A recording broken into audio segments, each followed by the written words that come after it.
another activity first வந்து நம்ம liquid expansion பார்த்தோம் heat apply பண்ணா எப்படி இருக்கும்னுட்டு இப்போ வந்து gaseous expansion பார்க்க போறோம் so அதுக்கான activity தான் அது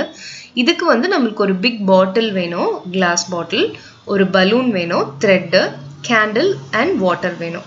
so first வந்து நீங்க என்ன பண்ணிக்கோங்க ஒரு big bottle எடுத்துக்கோங்க அந்த பாட்டில்ல கொஞ்சம் தண்ணி ஊத்திக்கோங்க தண்ணி ஊத்திட்டு அந்த பாட்டிலோட mouth partல ஒரு பலூனை வந்து அட்டாச் பண்ணிடுங்க பலூனை அட்டாச் பண்ணி நல்லா கட்டி விட்டுருங்க thread வச்சு நல்லா கட்டிடுங்க ஸோ இந்த மாதிரி இந்த பாட்டில் உள்ள தண்ணி இங்க வந்து பலூன் அந்த பலூனோட பலூனோட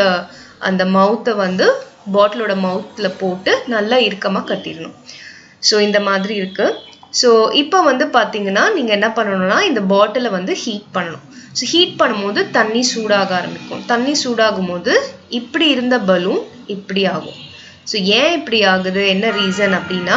இந்த பலூனுக்குள்ள கொஞ்சமா காத்து இருக்கும் இல்லையா அதுதான் ஏர்னா நம்ம கேஸ்ன்னு சொல்றோம் ஸோ அந்த கேஸ் வந்து ஹீட் அப்ளை பண்ணும்போது அந்த பலூனுக்குள்ள இருக்கிற அந்த கேஸ் வந்து எக்ஸ்பேண்ட் ஆகுது எக்ஸ்பேண்ட் ஆகுறதுனால தான் பலூன் இந்த மாதிரி ஆகுது ஸோ நம்ம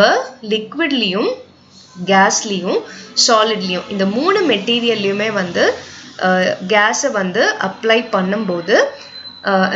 ஹீட் அப்ளை பண்ணும்போது அது வந்து எக்ஸ்பேண்ட் ஆகும் ஸோ லிக்விட் எப்படி எக்ஸ்பேண்ட் ஆகும் கேஸ் எப்படி எக்ஸ்பேண்ட் ஆகும் அப்படின்ற இந்த ரெண்டு ஆக்டிவிட்டியை நீங்கள் கட்டாயமாக வீட்டில் பண்ணி பார்த்துட்டு